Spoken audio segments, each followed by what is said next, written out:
How to set up Doordash driver app. I am going to show you how you can easily set up the Doordash driver app. Go to doordash.com and sign up. Enter your email and click Get Started. Then fill out the rest of the profile information. Sign up takes only 1 to 2 minutes and it takes about 1 to 2 weeks to get your account fully activated. If you have to stop filling out your profile in the middle of it for any reason, you can revisit it and finish at any time by clicking Already Started Signing Up and enter the email address you used originally. Consent to a background check and driving record check. You will be prompted to consent to a background check as part of submitting your online application. Doordash states the background checks usually takes 5 to 7 days to process, but can take longer in some cases. If you want to check the status of your background check, there is information on how to do so. For both residents of the USA and Canada, you will receive an email once you have been cleared to proceed.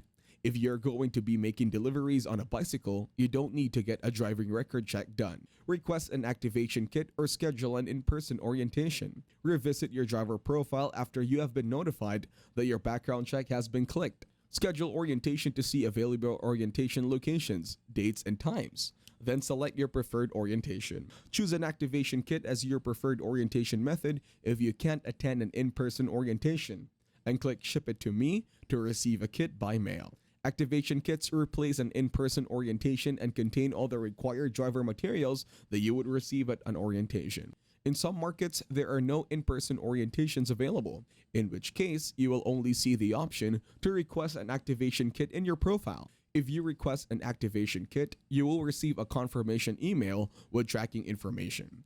Doordash states that the kits typically arrive in 1 to 4 days. Activate the red card that you received in your kit.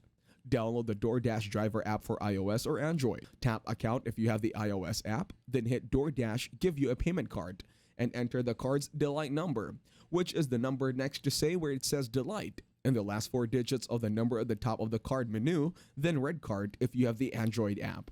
Then enter the card's number. The red card is a credit card that you will use to pay for certain orders whenever the app prompts you to do so. If you have any difficulty activating your new red card, visit the help page for some troubleshooting tips. Connect your bank account to Doordash to receive direct deposits. Open up the Doordash driver app on your mobile device and click on the Earnings tab on the bottom bar. Click the red bank symbol in the top right-hand corner of the screen and hit Add Bank Account. Follow the on-screen instructions to set up your direct deposit information. You will have to take a picture of your photo ID in order to add a bank account, so make sure you allow the app access to your camera. You will need your checking account's 9-digit routing number and 10 to 12-digit account number. Thanks for watching, leave a like and subscribe.